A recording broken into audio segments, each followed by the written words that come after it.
What Guanawaradu Sewa Guego. Greetings, love, and respect to all of you. You know, in the fall of 2022, I attended a retirement party at Six Nations of the Grand River, Haudenosaunee territory, for the person with whom we're visiting this week, Mohawk language revitalizer Owennatekha Brian Maracle. About 150 people were in attendance, looking so gorgeous, so glamorous, and pretty much every guest was speaking Kanyen'ké, which is our Mohawk language, at many levels of fluency and with great joy. So much of what made that moment possible is due to Owennatekha and his family's decades-long dedication to restore our original language.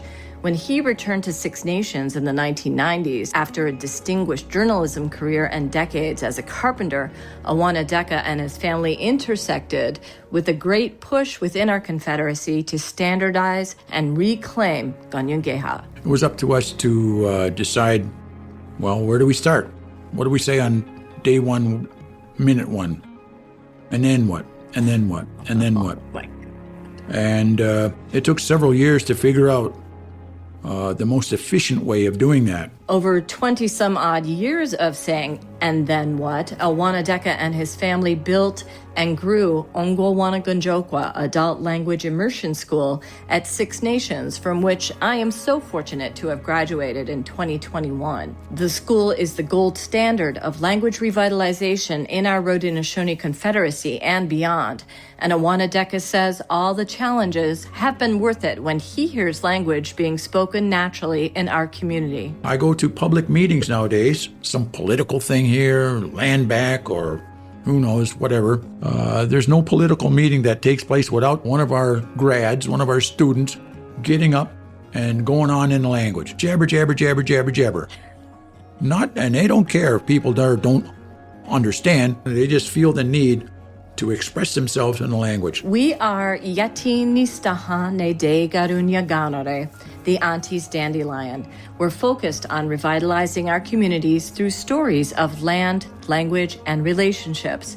And we want to say Nyawagoa, or big thanks to Canada's Indigenous Screen Office, Deyunki Wistagenha, for making this podcast possible through their new media fund. So make some tea, take a breath, carve out a little time to listen to your aunties as we visit with Raganuha'a Uncle Owennatekha Brian Maracle. We are rolling. Okay, Awadaga Asadate Nadu, could you introduce yourself, Sir Brian Maracle? Why, Owennatekha ni waksono ne Kanyen'ké, Brian Maracle ne otsuru ni geha, don't know wada girlun. Oswego haga ni don't know nodoya.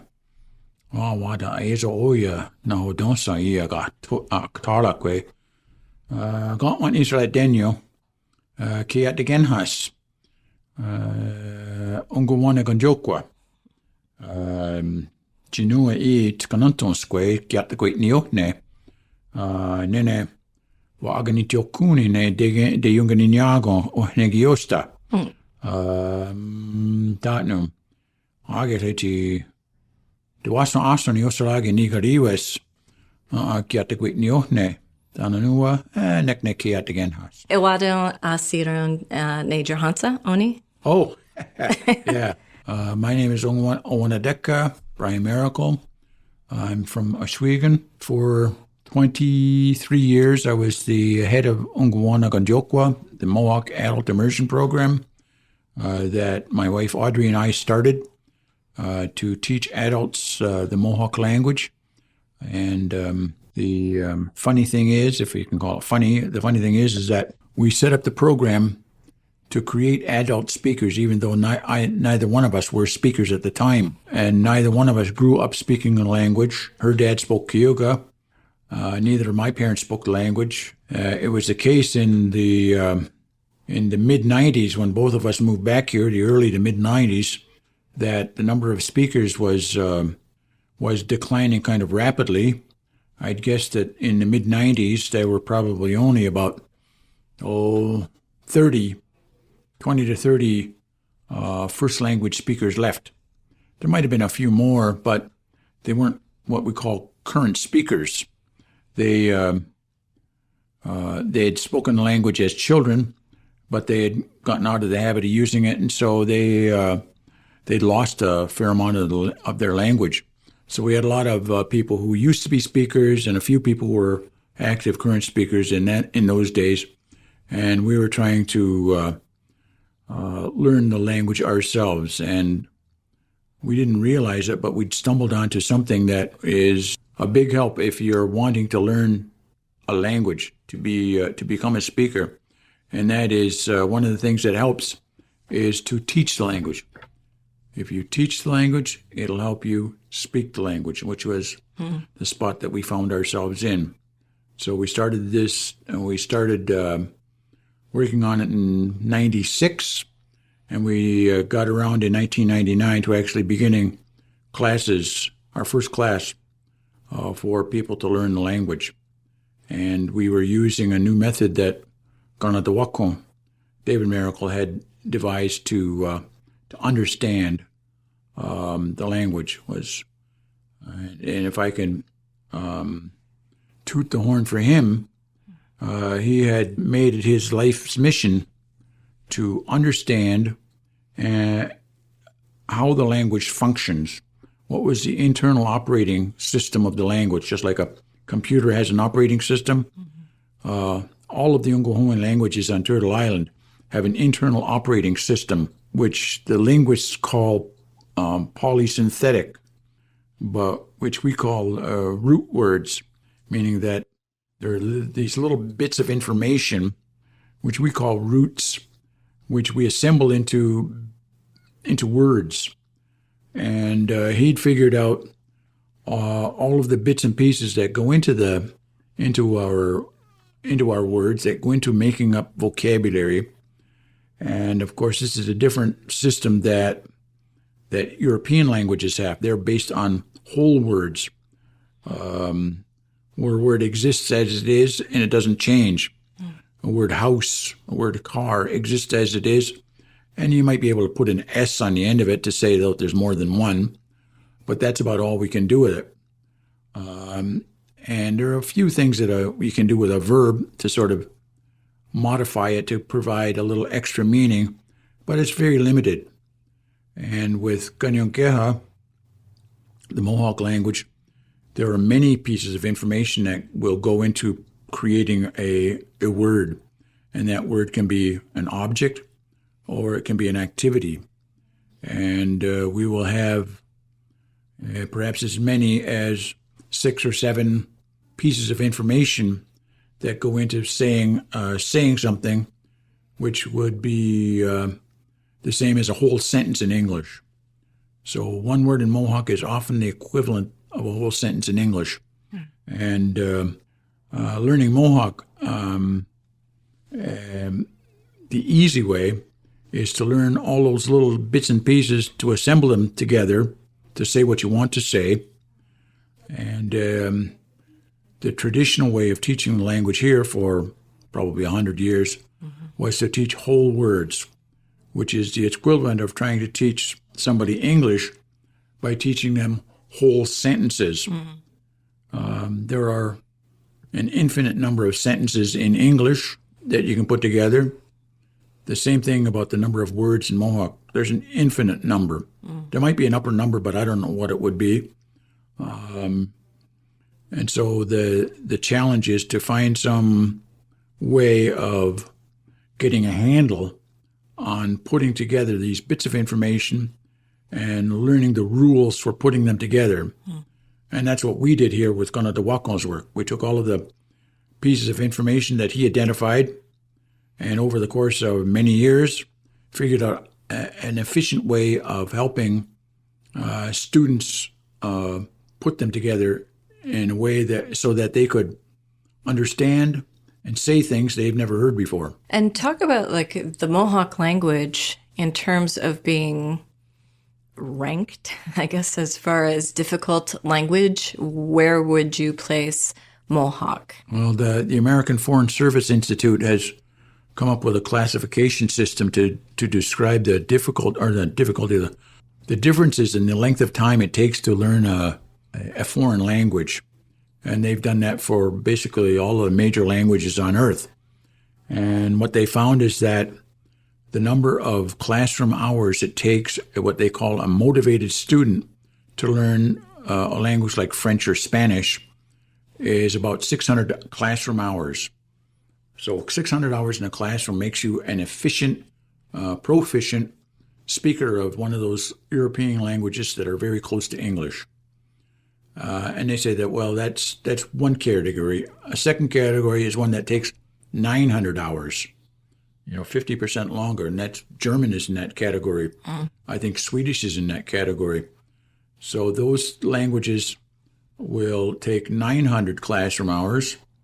And they've also figured out that, and they do this by putting up foreign language classes for people who want to be American diplomats. And so they know how long it takes people to get to be so-called fluent speakers of these languages. And they find that it takes 1,500 to 1,800 hours to become a speaker of Russian and other languages I can't remember right now. And it'll take 2,000 to 2,500 hours to become a speaker of Arabic and Korean and Japanese. And they have never studied the number of hours it takes to learn an Uncle Owennatekha language, and that's because they don't send ambassadors to our territories. But if they did, I'm thinking that our language is at least as complex as any of those difficult languages, which is 2,000 hours plus to become a so-called fluent speaker. And the challenge then for us wanting to learn these languages is the realization that high school and college courses don't provide for 2,000 classroom hours. Right. Communities that put together a night class once a week, that'll be 10 years to get 2,000 hours in or something like that. And so that's a real challenge to communities and individuals that want to become speakers, knowing that you have to put in those many hours. And it's also a challenge, a related challenge of how do we fund these programs? If we have to provide funding for instructors, that's a lot more money that has to go into salaries and payments for instructors. And the efficient way of doing that is doing it in a full-time program. So this full-time can take place over the course of 2 school years like it does here. We spend 2 school years to get these 2,000 hours in. And that means that if we're dealing with adults, the adults come here who have finished high school, and because they're adults, they generally have financial obligations. They have to pay rent. They may be making car payments. They may have children that they have to care for. So these people have to be supported financially for at least 2 full years in order for them to become speakers. So this is a major commitment that a community has to commit to in order to create a crop of speakers. And that really is a big, it's a barrier for smaller communities that don't have the good fortune to be sitting on a casino or oil revenues. So that's sort of one of the binds that we face ourselves. Yeah, which we don't here, right? At Six Nations. When you came back to Six Nations, you had been away and you had been doing other things in the world. Can you talk about your life before you came back? How much time had you spent here before? And then what brought you back? So maybe that's a 3-part question. Well, I left the reserve, I was about 5. So I started school in the city in Buffalo, and I didn't come back here till I was 45. So I was 40 years away. And we sort of my family maintained pretty close ties with the reserve, so we would be back here all the time. Kept in touch that way with cousins.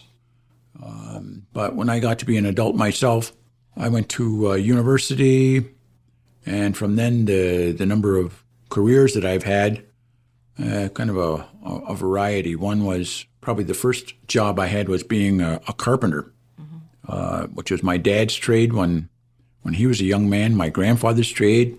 All of my uncles, all my brothers, all my cousins, we were all carpenters, working non-union jobs in the States. I was at home one day, and my brother drops in, who I hadn't seen in like a year. He'd been to Vancouver, to British Columbia. I was in the States at the time. And he came back with the news that it doesn't snow in Vancouver in the winter. Doesn't get cold. And I said, that's baloney. I says, that's Canada. Right. That's cold. He says, no, it doesn't. He says, I said, really? And this is in the middle of January. So I was pretty tired of working outside in the cold. I was single, didn't have any responsibilities, and thinking, why the heck do I have to work like this in these terrible conditions when I could get a job out west, pounding nails and whatnot. So I was gone 2 weeks later, thinking that, I'll just go there to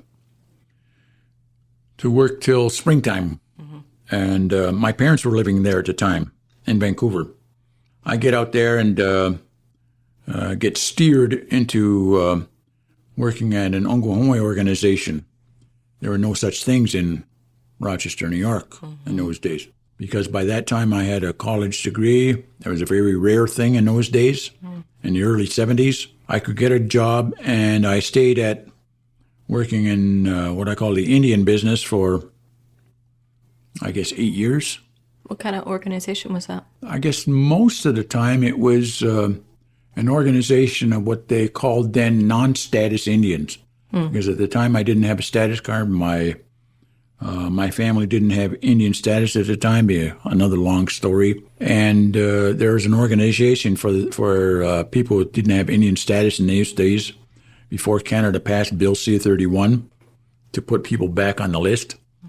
So I worked with them doing a variety of things.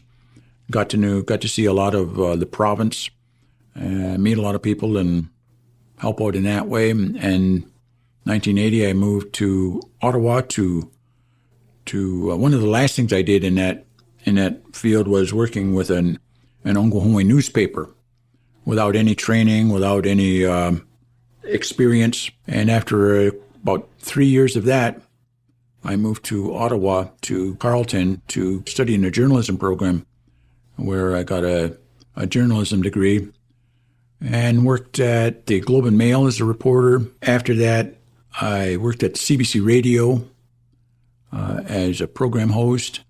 And after that, probably about 3 or 4 years, maybe 4 or 5 years of freelancing.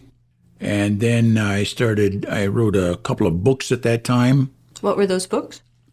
The first one was called Crazy Water. And it's a story of what I think they call oral histories, first-person stories about people's experience with drugs and alcohol, everything that people would want to say about that subject. Interviewed a couple of hundred people. Ongwe Hongwe people? All Uncle Owennatekha people. Yeah. From all across Turtle Island. I'd finished that just about the time that I had decided to move back to the reserve. And I did that at a time when my daughter had finished high school. I had a daughter with her mom, and we'd lived in Ottawa, and we both decided to go our separate ways and go back to our own respective home communities. She was very attached to her community in the West Coast, and I was, pretty attached, emotionally attached to Oswego, and wanted to come here and find my way here as an adult, and came here with no job and very few friends, no idea that of what I was going to do. Sat down for a year and wrote a book about my first year back, and that book is called Back on the Res. And then shortly after that, I began the language journey. I'd always wanted to learn language, and I'd taken night classes here or there, and I'd had classes with a number of fluent speakers, and really never gotten anywhere. I learned the odd, some vocabulary and some expressions, but never really got anywhere to the point where I could hold a conversation with anybody. After a few years of stumbling around like that, I stumbled onto Owennatekha's work and discovered that he had done this work. And I realized then that if I used his understanding, I could become a speaker. The lady that became my wife was also on this journey with me at the same time. And we started Uncle Owennatekha at that time, put together students, funding, found a place, got some speakers here, and threw it all together in a room. And I said, okay, Lord, we're going to put this together so that we can become speakers. And we naively thought, well, we'll put this together for a school year because that's the amount of money that was available, and we'll be speakers at the end of it. It didn't quite work out that way. It worked. It worked well for me because I was the instructor half the time, because I had an idea of what was necessary for students to learn, and because I was sort of madly studying up the night before a class on what was going to be done the next day. Wow. So we did that, and over the course of 20 years, after having made enough mistakes that we'd learned from, we figured out the most efficient route to help people become speakers. And so 20 years later, now I'm finally saying, okay, it's time to let younger people take over. Talk about all the bits and pieces that go into making this happen. And you took enormous risk as well. When we decided that we were going to try to create a program to create speakers, we looked around and the first thing we did was we researched, and we went to all of the reserves, the Oklahoma reserves, our what they call Iroquois reserves, and spoke to people who were teaching the language. We sent out questionnaires as a way of finding, and this is from people who were teaching the language in all these different communities, and trying to get the secrets they had about how to teaching, their techniques, their methods, little tricks about how to do this, what they were doing. And we discovered after doing this research, we thought that we'd stumble on the method. We discovered that there was no method. There was no blueprint. There was no plan. That people were just sort of making it up as they go along, and that we didn't really discover anything that we could really base a program on. Some of the things people said were perhaps helpful in small ways, but we realized that we didn't really have anything that we could follow. So it was up to us to decide, well, where do we start? What do we say on day one, minute one? And then what? And then what? And then what? Oh, my God. And it took several years to figure out the most efficient way of doing that. We're fortunate that groups have taken our materials, our curriculum, and have translated them into their languages. The Oneidas have, the Tuscaroras have, the Senecas have, and they are using that in their communities to teach the language. And so we've made great progress there, and people are saving a lot of grief by following our example.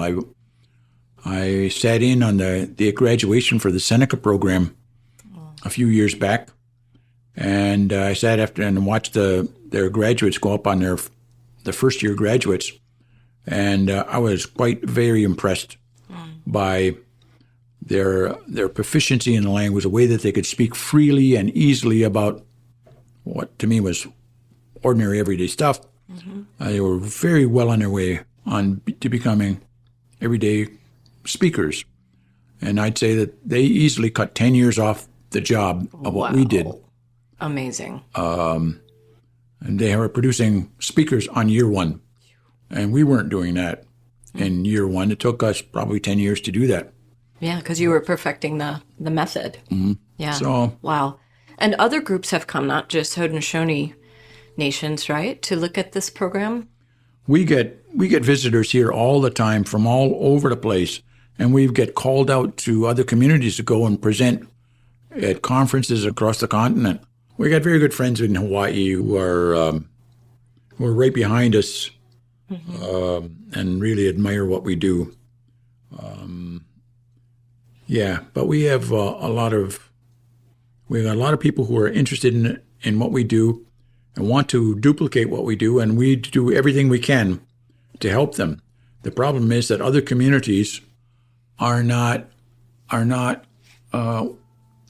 always well equipped to do what we do, because they don't have what we do here. One of the things they don't have, the critical thing, is they don't have that listing of word bits that form their language. And they may not have people who understand how those word bits get put together, the rules for joining those pieces together, the exceptions. And there are people who know that stuff. Chances are that most of them are linguists. Yeah. Probably lots of them non-Ongohoe linguists. What the communities need is that information to be put together in a user-friendly format, and to have somebody be able to explain how this works in a way that is not full of jargon, or it's not intimidating, in a way that is easily comprehended by students. So they don't have that ingredient. And I'll back up here to say that first language speakers, people who've spoken a language from birth, will often, usually, not understand it either. They can speak the language like water running downhill, but they can't explain why they say certain things the way they do. They just know how to say it properly. They know when something is right, something is wrong, but they don't know why they say things the way they do. And that's the same way that fluent English speakers, like me, get stuck. If somebody from all over the place says to me, "What does this word 'the' mean?" Right. I'm going, "The." Well, everybody knows what that means. That's a stupid question. Right. Yeah. But people who've studied the language, they can explain it. Yeah. And I haven't. And just as our first language speakers haven't studied the language. Yeah. So that's one of the things that we're short on. Another thing is the resources to finance a program like ours. And our program has been fully financed by the community for 20 years. It was only this past year that the government of Canada put money into our immersion program. Oh, I didn't know that. That's right. This is the past year, the first year we got funded for that. Oh. And it wasn't the whole thing by any means. Yeah. We got 2 salaries, and there's more salaries involved than that. It requires a community that wants to do this has to realize that nobody wants to get into the business of funding language programs for Indian communities, for adults, forever, in order to give a language a chance of surviving. And we're focusing our program on young adults. We believe that it's wrong to sort of burden our children with the job of saving the language. They didn't lose the language. It's not their fault. And young adults, it isn't their fault either. But it will have to become their responsibility if we're going to do it, because we want young adults to learn the language so that they can raise their children to speak the language at home as their first language. So these kids will grow up thinking in the language and not in English, which is what I do and other second language speakers do. Our first language is English, and we're still, as mature adults, we're still thinking a lot in that way. So we're trying to create what they call the chain of intergenerational language transmission, where the language is passed from parent to child in the home before a kid ever goes to school. We all came together a few weeks ago for your so-called retirement. I was using the term that, like, this was Mohawk heaven, because everyone who was there was looking fine and there to honor you and speaking Mohawk. What did that feel like to you? What was your perspective of this amazing, beautiful gathering where we were eating great food and everybody was speaking Kanyen'ké? Well, I appreciate that. It was a great night. I was surprised myself when we asked people to stand up at very time. All the people who were past students, please stand up. All of the people, blah, blah, blah. And I was struck at one point I asked everybody who has taught the language in whatever circumstance, at preschool to university, Right. you stand up. There was a heck of a crowd that stood up. I think it was more than a third or a half of the people that were there. A Our heck of a teachers. crowd that stood up. Yeah. That was impressive. I was really pleased to see that. And I was at Longhouse ceremonies a week ago, and I looked around the room, and I do once in a while. I look around the room, around the Longhouse, and I make a little mental count of the adults in the room, in the Longhouse. And the other day, it was one half. One half of the people in that Longhouse were people who had gone through the program. And when we began the program, the Uncle Owennatekha, one of the things people who had gone to the program were basically traditionally minded people. Most of us had gone to Longhouse in the community or elsewhere, and we'd gone to different Longhouses. Some people went to the Senecas, some people to the Onondagas. And one thing that we had in common was that we all wanted to have a Mohawk-speaking Longhouse. And Six Nations, until we got started, didn't have a Mohawk-speaking Longhouse. And people who had just finished the program and wanted a place to have, probably the most important place to have our language recognized and used was a Longhouse, to do things that happen in a Longhouse. You know, from the time of naming babies to the time we bury your grandparents and everything in between. And we wanted to have that.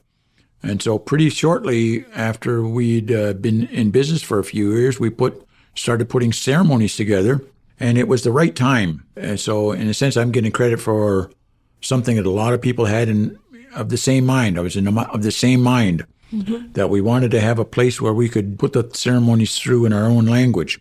And so that did come to be. And you were physically building it with your hands. Well, that's my Carpenter days. Yeah. Well, yeah. I get pleased to look around the Longhouse and see how many people now regard it as their place, to see how many people sort of think of this as just a natural, someplace that was meant to be. And I think it's a matter of just timing that there is this energy within the community, this longing for people who wanted to recover the language, recover their traditions, and have it done in the language. I happen to be at that point where I helped to get the snowball going. You know, when you start a snowball rolling downhill, once it takes off, you're no longer in charge of it. Maybe before it goes too far, you can steer it, help push it to one side, but it's got a mind of its own, and it'll go where it wants to go. And so that's sort of what's happening now. There are a lot of things happening right now that I've had no hand in at all, and that's because people have taken on themselves. So, and I think the tree school is a good example. Yeah. I didn't do a thing to get that thing going. You trained the teachers. But Uncle Owennatekha is not a teacher training facility. Right, but you taught them how to speak. We're not a teacher training facility. But people who finished go off and said, we need a school to teach our children entirely in the language. They go off and do it, and I wish them well, and I am rooting for them, but I didn't do anything to help them. This is just something that's going along and happening. Yeah. I go to public meetings nowadays about any subject. If there's a public meeting in the community, of course there hasn't been one, or very few in the last couple of years because of the COVID, but even before then, there was a public meeting about some political thing here, land back, or who knows, whatever. There's no political meeting that takes place without one of our grads, one of our students, getting up and going on in the language. Yeah. Jabber, jabber, jabber, jabber, jabber, jabber. And they don't care if people there don't understand. They got to say it. Yeah. And there's that thing is going on. I'm not coaching them. I'm not coaching them. They just feel the need to express themselves in the language. There are people that are walking around with signage and T-shirts and stuff like that with the language on it. I'm not doing that. This is something that they feel is important to them. So yeah, it just happens to be we're on the at the crest of a big wave, what they now call language revitalization, right? And it's a good place to be when I moved back, the language was not in the same state. As I said, there were probably 30 people, perhaps at the most, who spoke the language, who still spoke the language, but they were all old, they were all elderly. And they, as elderly people, they didn't get out much. They weren't going to public meetings and speaking at public meetings. And when they did, if they did, they didn't use the language. They would often use English as their basis for speaking to other people and only rarely use the language. And they didn't have a place to use their language in a longhouse. Yeah. So it was like the language was invisible. It existed in the minds of 24 people, but that was about it. And can you talk about one situation where you were in a cafe on reserve and do you want to tell that story? Because I think it really says something about where we were then and where we are now. I'd hate to go back. Okay. I haven't been back since. Yeah, I got banned from a cafe for ordering my lunch in the language. I immediately told the waitress what I wanted. I said I wanted soup and a sandwich, and paused, and then I said, and said in English, I'd like the soup and the sandwich, and for that I get banned. You got banned from the cafe for speaking Kanyen'ké on the reserve. On reserve. And what was that? What do you think that's about? I can only go by what the owner told me, that they didn't want their staff. Their staff felt that this student or this server was being, I don't know, abused or mistreated because they were forced to deal with a foreign language. This was not right. They were sticking up for their staff on a reserve. Okay. But that person is still the owner of that cafe. Mm-hmm. So I haven't been back since. That, I think that attitude in those days, it was expressed at band council meetings.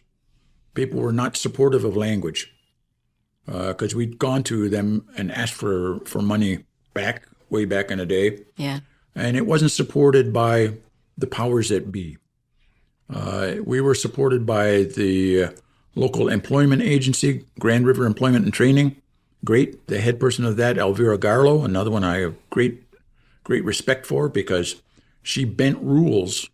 I'm sure she bent rules that allowed us to be funded to put this program, to get this program off the ground. Funded us for several years. The thing about it is that in this situation, we had the option of going to potential funders and crying the blues about how our language is dying and, how terrible the situation this is and what a terrible thing this is when the language goes. It was early on that I realized that there's no funding available anyway. So and I had tried getting funding from other outside sources and getting nowhere. And I see that, and I had sort of carried a belief beforehand anyway, that selling problems is not very satisfying. To be poor-mouthing yourself and going on and talking about the glass being half full. And so we were fortunate to be somewhat supported by GREAT. And it was only after several years at work and we started producing speakers. This got attention. Yeah. People saw young people speaking and they could talk the birds down out of the trees. Yeah. And they said, "Where did you learn to speak?" They were just stunned. And then when they see results coming in, they go, "I want to get behind that." And so people, started donating. It became much easier to get funding. The band council came on side and has since become a very, very strong supporter of us. 20 years ago, no, we'd get not bad mouth, but we'd say that, no, that's not what this community is about. Some people want that, that old fashioned thing where, you guys do beadwork and make moccasins. Yeah. But we're in them. This is the 20th century. We're beyond that. What do you think that fear is about? I think some people wouldn't understand that fear now. People who are old will remember the Indian agent here. Yeah. We didn't used to have a band council, as it is operated now, a $50 million a year business. They didn't have any money. All the money was spent by the Indian agent. He controlled everything, was the boss. And I know from talking to my great-grandma, and when I was a young man, she always lived her whole life here. And she was like almost deathly afraid of the Indian agent. And having my dad tell me that the police would show up and saying, you're not on the banned list here. You got to move. Mm-hmm. And so they were very much afraid of authority. And that mindset was sort of then adopted by the band council that came to have more and more authority here. They were applying a lot of that older mentality. When I wanted to live here, and this would be 50 years ago, I still wasn't on the band list. And I was living with my daughter's mom. She's from another community. And my relatives were saying, what are you doing here? You got to get the permission from the band council to live here. You're not a band member. You got to get permission. I'm going, hey, cuz. Yeah. Give me a break. I'm from here. Yeah. I'm from here, I lived here as a kid. Get off my back. No, you better go.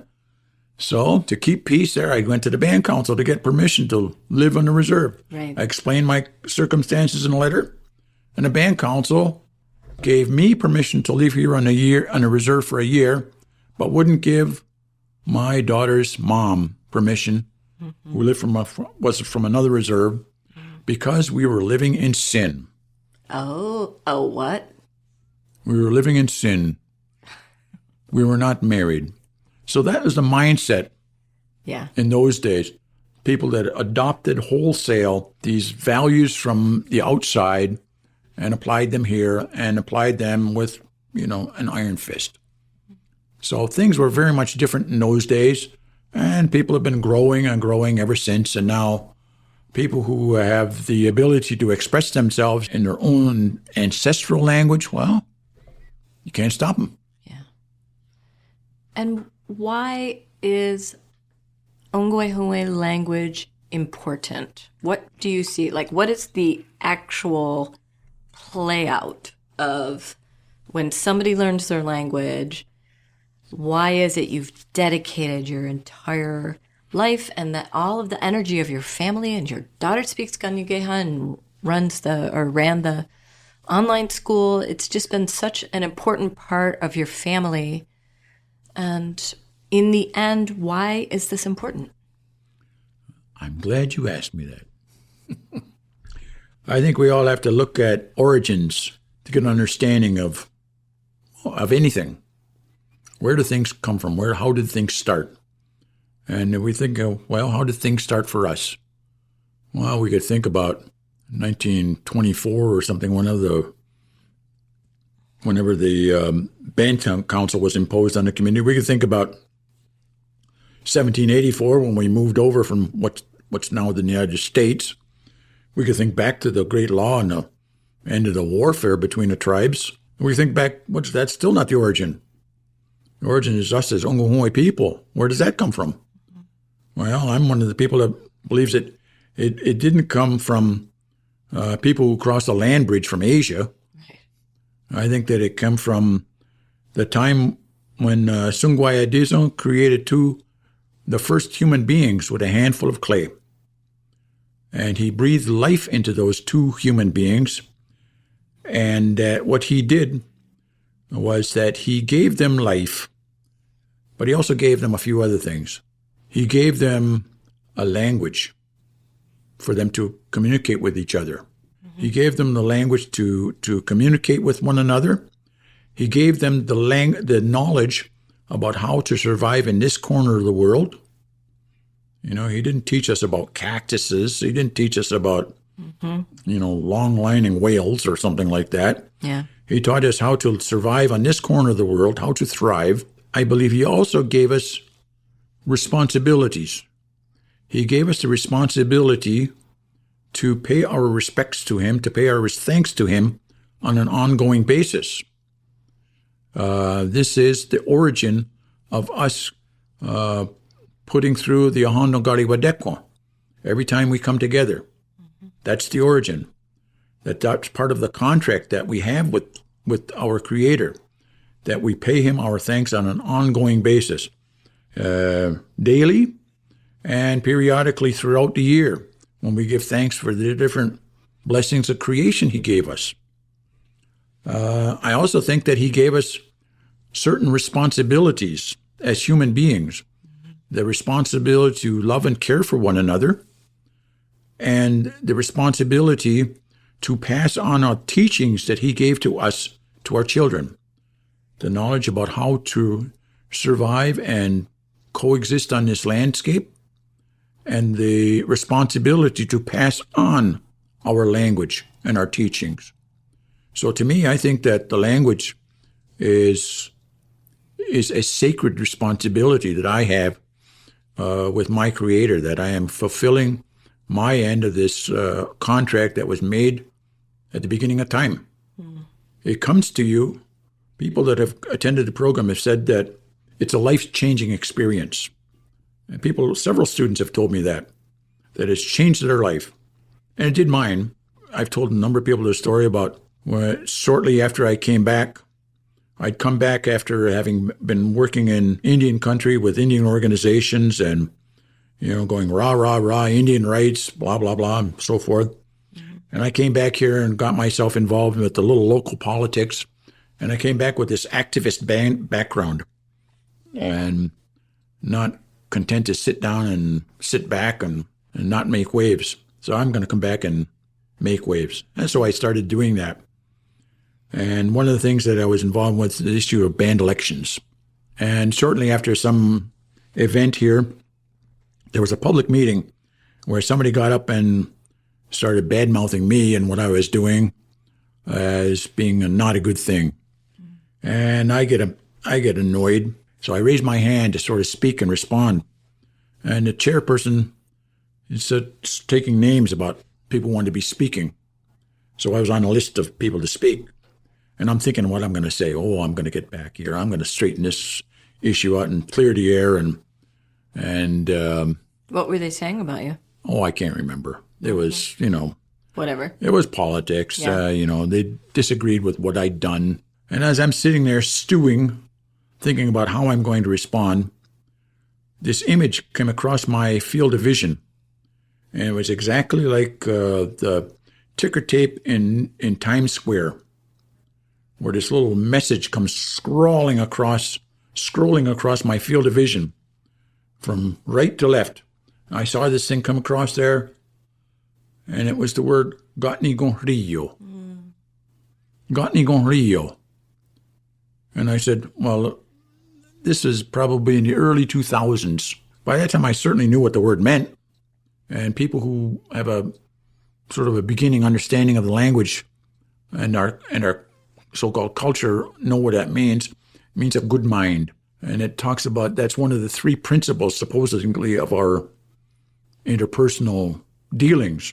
We should operate according to the principles of Skana, Gatni Gonrio, Gasat Stuntera. What they somewhat translate as peace, power, righteousness. But we translate Gatni Gonrio as a good mind. And I'm sitting there in Gatni Gonrio. I sit there and I'm thinking, Gatni Gonrio, a good mind. I go, oh, okay. And then it sort of hits me. Gatni Gonrio, a good mind. And I realized that if I got up and spoke and said what was on my mind of what this person had said about me, that when I sat back down, I wouldn't have a good mind. I'd still be upset. And I probably wouldn't have changed that person's mind. And I might not have changed the minds of other people who were in the audience. But the important thing is that I wouldn't have a good mind. So when it came time for me to speak, I passed. Well, and, when I say what gonna warado, giving some respect to you're such a formidable figure. You're the scariest, best-minded Raginuha'a that I know. Like, you're scary. And you know it. Did you ever see the movie A Bronx Tale? Bronx Tale, no, I haven't. Bronx Tale. Mm-hmm. It was Robert De Niro's first movie as a director. Okay, I don't know what year. I saw it, loved it. And there's a character in there that says to Chaz Palminteri, one of these I remember him. Yeah. One of these gangster characters. Mm-hmm. And he says to the Chaz character, he says, is it better to be feared or loved? But you get both.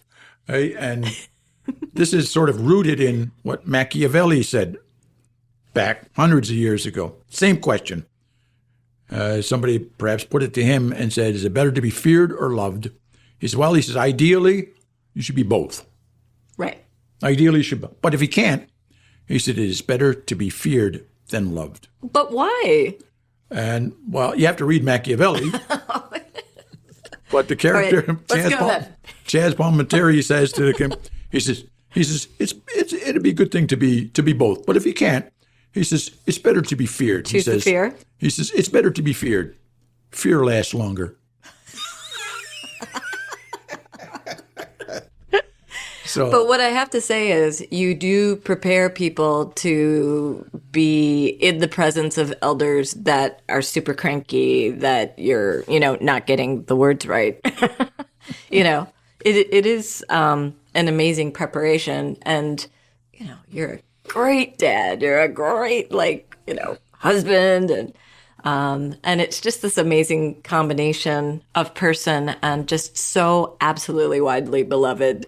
Well, I trace that to my upbringing. My dad. I spent a lot of time working with him. He took me out on a job.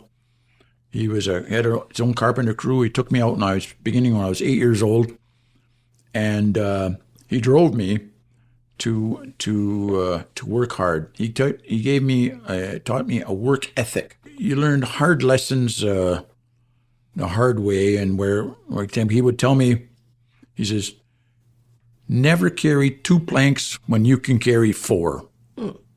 Never walk on a job if you can run. Dang. He's on my case all the time. Mm-hmm. And he didn't speak to me very long with these kind of lessons, because all he'd have to do was just look at me. He'd look at me and I'm working, I'm realize he's not impressed with what I'm doing or how fast I'm working right now or what I'm doing. So I work harder and faster. When I was 13, he gave me a framing square and the blueprints for the building. Here you go, lay it out. You mark out where all the rafters go. You mark out where all the studs and jack studs go, where the stairwell goes. He says, it's your job. He knew he had confidence that I could do it because he was always pushing me with little lessons and tests all the time. So I do it. And then when I was 16, he made me the foreman on the job. Whoa. 16. So I was telling my grandfather what to do. I was telling my uncles what to do. Not everybody liked it. Mm-hmm. And I was telling strangers that we just hired. I'd hire them in the morning and I'd fire them at noon. 16. Wow.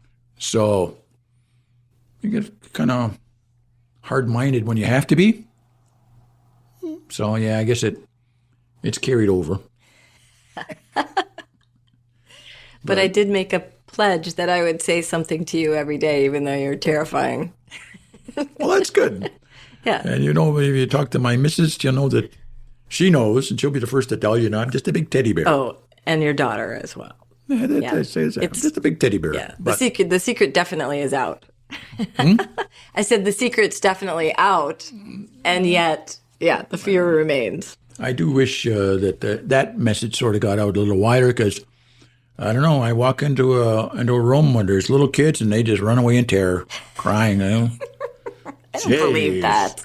That's not like you haven't seen. Look at this, start crying. I go, what? What have been the grooviest moments that you've experienced as you watch this work blossom? Aggie. Well, one of my favorites is this would have been, I can almost date it now. This would have been about 2005, 2006. One of the people who had finished our program, and in those days, the program was only 1 year long, and a few people took it upon themselves to do more. They made it their business to be a better speaker than when they left the program. They made it a better speaker. They just didn't walk away and forget what they learned, but they put it to use. They made it their job to learn more, keep learning. One of those students at that time who did so was Dehoda Galadu. And he, turns out nowadays we're neighbors. And he come over to my place one day, and he drives up, and he's got his boy, his oldest boy, front seat. And this is summertime. And he gets out of the car, and he comes over, we shake hands, start shooting the fat. He says to the boy, hey, come on, come on outside, get outside. Well, the boy just rolls down the window, and he looks at me, and he says, that's a mouthful. It is a mouthful. I said, no, what's your satire? What'd you say? Say that again. He says, Ezo gundi nagane, ne got Ezo gundi nagale, ne yagoner ho harhos neganto. Yeah. Well, I told him no. What he'd asked was, are there a lot of bees around here? Living here, yeah. Like, I guess he got stung by a bee or was afraid of bees or whatever. And that's exactly the way he said it. Wow. I still remembered it. Wow. I'm going, and this is after our program had been in business like 5 years, 6 years. Deho had had a child, and this boy was probably only 3 or 4 years old at the time. I'm going, yep, this is going to work. Yeah. This program's going to work. And that boy is now, what is he now? Might be 18 now. I saw him just the other day. He was in a Dewey outfit, and he was at my house, and we were having a little lunch. And I just talked to him. Kanyen'ké. He has the language skills, if he chose to teach anywhere around. Our language loss situation has bottomed out. We're on the way back. How many speakers do we have now, do you think? Approx. Well, that's the thing. What's a speaker? That's the trouble is, what do you call a speaker, Yeah. For funders will ask us, how many speakers did you create? We try to categorize it, I suppose, or define it by saying, well, we use this definition about degrees of proficiency, and it's categorized according to this one scale. Mm-hmm. And so we'll say, to simplify it, we say there's novice, intermediate, and advanced speakers. Our job is to create advanced level speakers, people who are good enough speakers that they can speak all day long in the language, no English, teach immersion, no problem. And that's at the upper limit. Their language is still lacking in some respects, and they still need additional help. That's the work for this next generation. How do we take our graduates who have this high level of competency and help them get a little bit further, even though they're perfectly capable of being shining role models in the community? We still need something better. And I'm convinced that we can improve our program so that we can get the same results in less time with less money required, so that perhaps we get people to an even higher level, so that we can get people who are capable without having to ask people in Kahnawake, without having to look things up, to write philosophical treatises about anything. We're not quite there yet. We want to be working towards that. So we will tell people that the level below that, intermediate, somebody who is an intermediate level speaker, again, can go all day long in the language without using English, but their vocabulary is not as precise. Yeah. And the pronunciation may not be top, first rate, but they can function perfectly well. They're speakers. Mm-hmm. You can think about your corner store in the city where the new immigrant store owner struggles in the language. Mm-hmm. They're better than them. Yeah.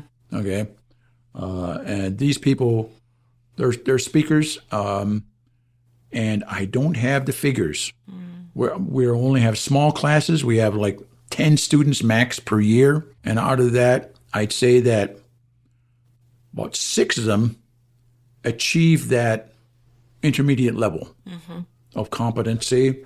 2 achieve the advanced level, maybe 2 or 3. And two of them don't make it. Two people will drop out for various reasons. You know, their financial troubles because they can't get along or whatever reason or other. So I'd say that we can probably count about at least 2/3 of our people are meeting that level out of every year. But that's only 6 or 7 people. Yeah. Wow. What an amazing. So we talk about the last 10 years, that's still only 70 people. But as you said, at the retirement party, those people are teaching other people. It's already exponential. And that's just here at 6, right? Right. That's just out of the school. And across the Confederacy, there's fires, and people come from different communities. They come here and there's Zoom calls with elders, and there's so much going on across the communities that is really encouraging. It's really beautiful. It is. So we just have to, I'm just looking at that glass being half full. You know, that we've done a lot of good work, lots getting done, a lot more that can be done, lots to do. Yeah. What gunawarado? Alright, dano what guanawarado ne satwajre? Well, what's going on? Waskeli winono say soji is talako I agiliwage. Thanks for the invitation to speak, but soji de giliwano I agunhage talako. I'm not too crazy about talking about myself, but well. Yuri Hawana. It's important. Yeah. Okay. Oh no.